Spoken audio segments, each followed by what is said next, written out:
নেপাল, লখনৌ এত এগিয়ে চলেছে, আমরা কতটা যে পিছনে চলে গেছি, মানে এইসব ন্যাশনাল লেভেলে এলে তখন বোঝা যায় যে কোথায় ওয়ে উই স্ট্যান্ড। ম্যাডাম একটা অন্য কোশ্চেন রয়েছে। আপনি চুরির কথা বললেন, 15 বছর রাজনীতি সব হয়েছে পশ্চিমবঙ্গে। গতকাল মুখ্যমন্ত্রী ঘোষণা করেছিলেন যে কিছু নেতাদের নাম নিয়ে তিনি বলেছিলেন কি তার প্রপার্টিতে নোটিশ পাঠানো হবে।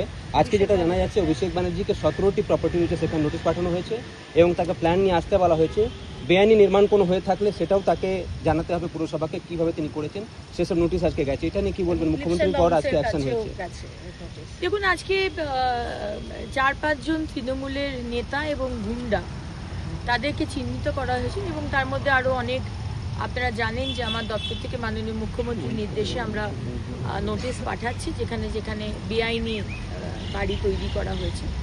এবং অভিষেক ব্যানার্জি যিনি গাড়ির বনেটের ওপর দাঁড়িয়ে পকেটে হাত দিয়ে বড় বড় কথা বলতেন, আজকে নিজে আপনি বেআইনি কাজ করেছেন। লিভস অ্যান্ড বাউন্সের নামে আপনি বলেন আপনার নাকি কোনো যোগ নেই এইসব কোম্পানির সাথে।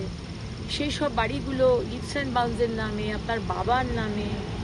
আপনি তো ভগবান নন, আর আমাদের মুখ্যমন্ত্রীও নন। যদিও বা আপনারা মা শারদা, চৈতন্য মহাপ্রভুর সাথে তুলনা করেছিলেন, কিন্তু আমরা মানতে পারলাম না।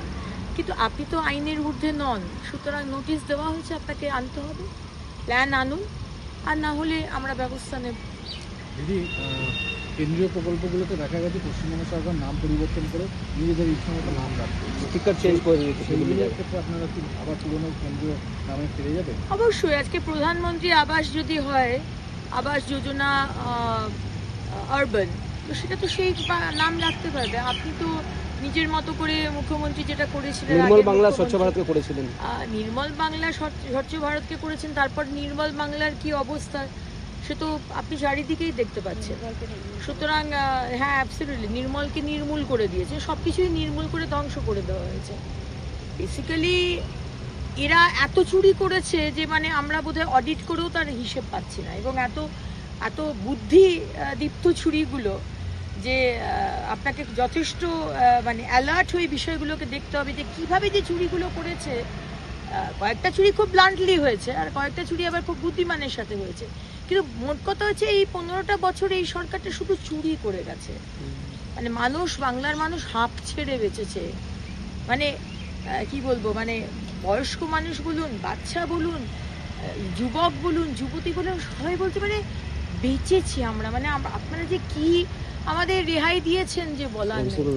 মানে 15 বছর এইরকম সরকার করে এত বড় বড় হোর্ডিং, এত বিরাট নিজেকে নেতৃত্ব প্রমাণ করে কি লাভটা হলো?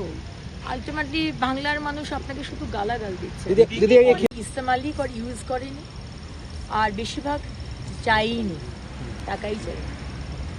অথচ মাননীয় মন্ত্রী বললেন টয়লেট স্কুলসে, প্রত্যেক স্কুলে মহিলা যেখানে মেয়েরা আছে আমরা ইমিডিয়েটলি টয়লেটের একটা প্রজেক্ট দিচ্ছি। প্রত্যেকটা স্কুল সেখানে টয়লেট থাকবে। ছেলেদের থাকলে ছেলেদের আলাদা টয়লেট, মেয়েদের আলাদা, এবং শুধু মেয়েদের স্কুল হলে অ্যাবসলিউটলি মেয়েদের জন্য ওটা ইটস আ মাস্ট।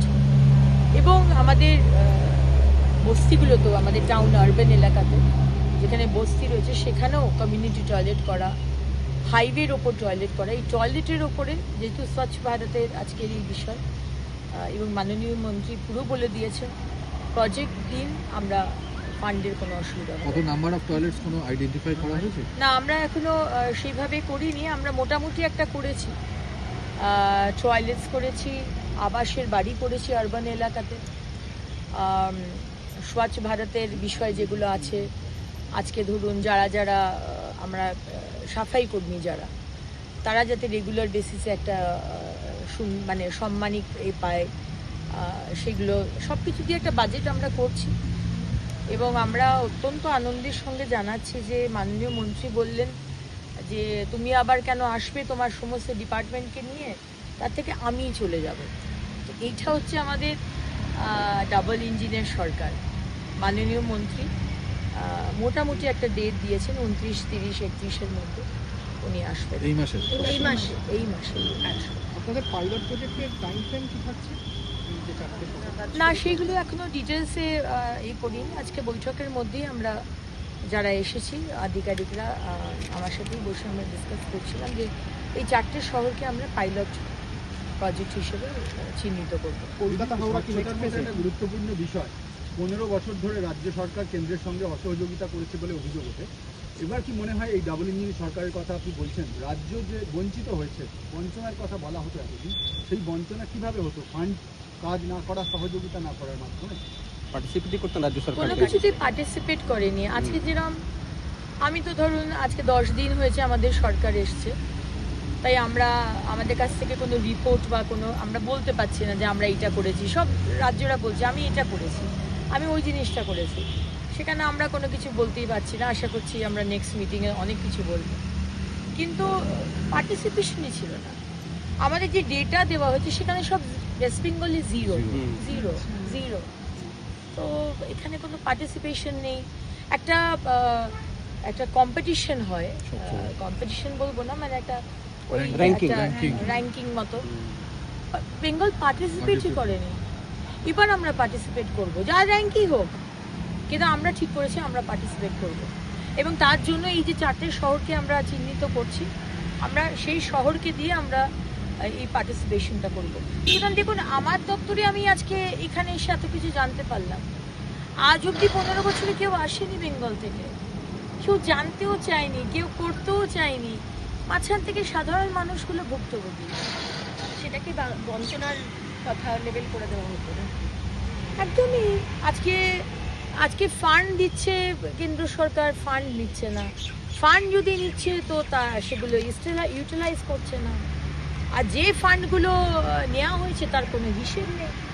আজকে তো আমরা আমাদের দপ্তরে তো আমরা অডিট করব, এবং এতদিন আমরা তো বিল বন্ধ করে রেখেছি। আপাতত একটি কমিটি গঠন করা হয়েছে, যে কমিটি বিলগুলো দেখবে এবং সেটাতে কি কাজ হয়েছে, কি কোয়ালিটির কাজ হয়েছে, এগুলো দেখতে হবে। কারণ এগুলো তো মানুষের টাকা, সাধারণ মানুষের টাকা।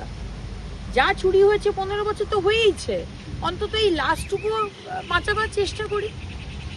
কিন্তু এটাই কষ্টের যে 15টা বছর পশ্চিমবঙ্গকে মানে এত অবজ্ঞা করলেন আগের সরকার।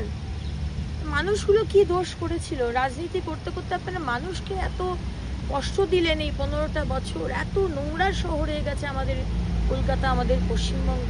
কোনো সিস্টেম নেই আসলে, শুধু নোংরা নয়, এই যে একটা রিসাইকেল করা,